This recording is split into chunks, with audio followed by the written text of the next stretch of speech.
Olá, meus amados. Hoje, dia 17 de maio de 2022, terça-feira da quinta semana do tempo da Páscoa. Evangelho segundo João. Naquele tempo disse Jesus a seus discípulos: Deixo-vos a paz, a minha paz vos dou, mas não a dou como o mundo. Não se perturbe nem se intimide o vosso coração.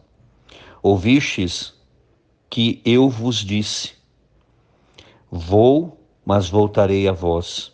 Se me amasseis, ficaríeis alegres, porque vou para o Pai, pois o Pai é maior do que eu. Disse-vos isto agora, antes que aconteça, para que quando acontecer, vós acrediteis. Já não falarei muito convosco, pois o chefe deste mundo vem. Ele não tem poder sobre mim, mas para que o mundo reconheça que eu amo o Pai, eu procedo conforme o Pai me ordenou.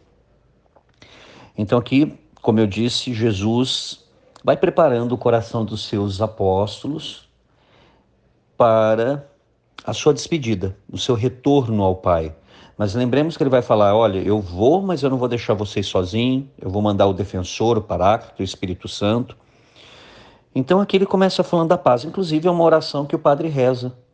Senhor Jesus Cristo, dissestes aos vossos apóstolos, eu vos deixo a paz, eu vos dou a minha paz. Nós rezamos na missa.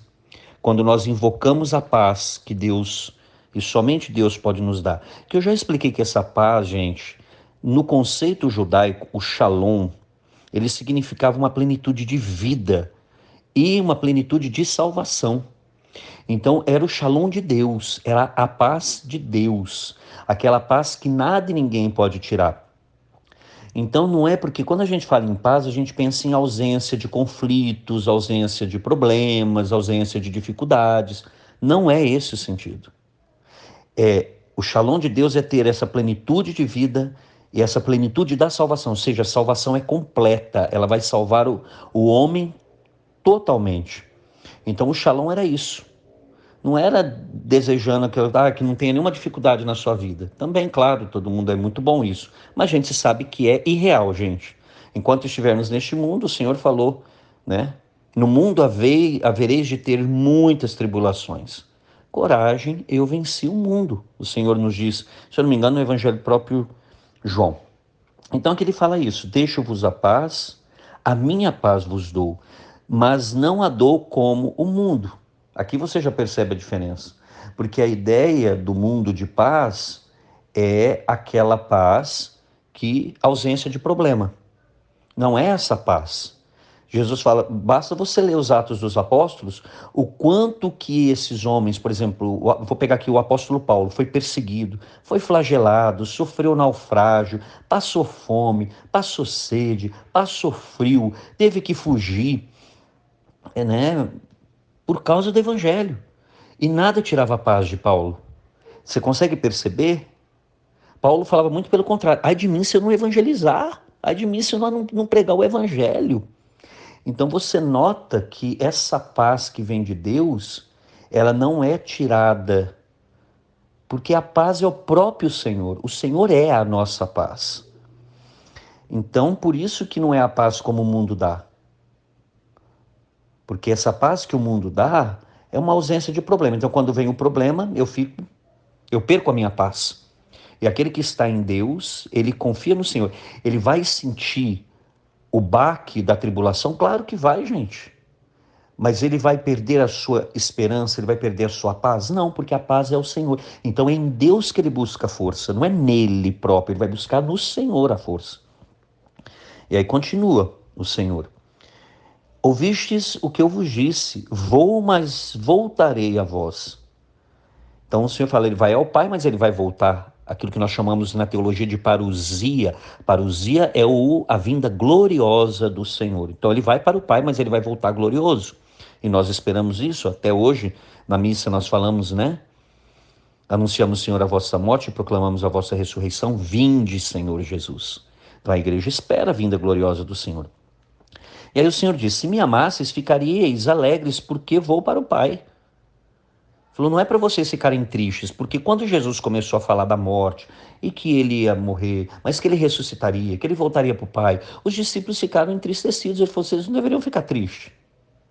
Mas muito pelo contrário, vocês devem se alegrar. E antes disso, o Senhor fala uma coisa muito importante aqui que eu saltei.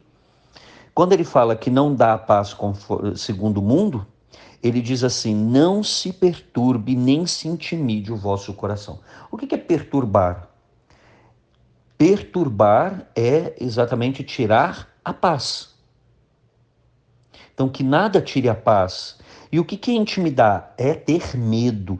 Então, que o nosso coração não perca a paz diante das dificuldades e nem a fé. Porque eu já expliquei que o medo, gente, é o oposto da fé. Então, é isso que o Senhor está dizendo aos apóstolos. Que vocês não percam a fé e nem a confiança e nem a paz. Por quê? Porque o Senhor dá a verdadeira paz. Porque Ele é a paz, como eu sempre digo. E aí ele, voltando agora ao que eu estava comentando, se me amasseis, ficaríeis alegres, porque vou para o Pai, pois o Pai é maior do que eu. Em que sentido o Pai é maior do que Jesus? Porque é o Pai que o mandou. É nesse sentido, não é que o Deus Pai é mais Deus do que Deus Filho. Não, é uma única divindade, é uma única essência, é um único Deus.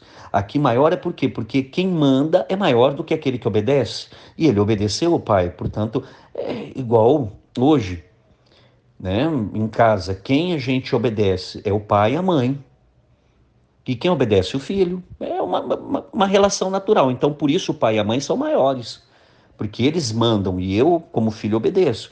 E aqui é essa relação. Ele é o pai, ele me mandou vir salvar vocês e eu obedeci. Por isso, o pai é maior do que eu. Não é que o pai é mais divino, mais Deus. Não é isso o sentido. Tá? Senão nós vamos cair na heresia do arianismo. E aí ele continua, disse-vos isto agora antes que aconteça, para que quando acontecer vós acrediteis. O Senhor já tinha dito isso. Eu estou revelando para que vocês saibam que eu sou Deus. Quando acontecer, vocês vão falar, opa, ele falou. Então ele realmente é Deus, porque ele sabia, então ele ouviu do Pai e cumpriu a vontade do Pai. Então tudo aquilo que ele nos disse, que ele ouviu do Pai, é verdade. E aí o Senhor continua, já não falarei muito convosco, pois o chefe deste mundo vem.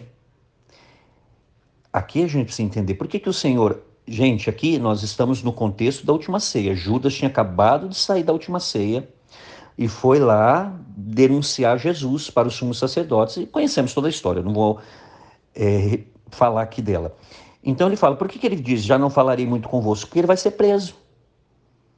Ele não vai ficar mais ali com ele. Pois o chefe desse mundo vem. Então é o momento das trevas. É o momento em que Satanás pensa que vai ser vitorioso.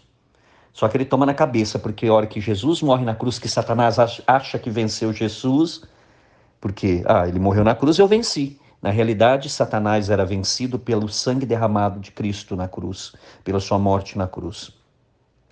E aí Jesus vai dizer que ele, o príncipe deste mundo, o chefe deste mundo, Satanás, não tem poder sobre ele. Então não tem poder sobre Jesus, é óbvio que não, a gente sabe disso. Então ele diz, ele não tem poder sobre mim. Quem é esse ele? Do demônio, o chefe deste mundo. Mas para que o mundo reconheça que eu amo o Pai, eu procedo conforme o Pai me ordenou. Aqui é o que eu disse, a obediência. Então Jesus está dizendo, olha, para que o mundo saiba da intimidade que há entre mim e o Pai, e o quanto eu amo o Pai, eu obedeço em tudo aquilo que o Pai me pede, eu sigo exatamente a vontade dele. E, Senhor, diante deste evangelho belíssimo, que nós também procedamos segundo a vontade do Pai. Que nós façamos tudo aquilo que o Pai nos pede através dos seus mandamentos, através da sua igreja, que nós tenhamos a ousadia, a coragem que os apóstolos tiveram de seguir o Senhor, auxiliados pelo poder do Espírito Santo, como nós que recebemos o Espírito Santo no dia do nosso batismo, que o Espírito Santo nos dê ousadia, nos dê parresia, que o Espírito Santo nos dê coragem para que nós anunciemos, não só com palavras, também com as palavras, mas acima de tudo com a própria vida, que Jesus é a nossa paz, para que realmente o nosso coração não se perturbe e nem se intimide diante das dificuldades, mas muito pelo contrário, Permaneça firme no Senhor, sabendo que o Senhor jamais nos abandona.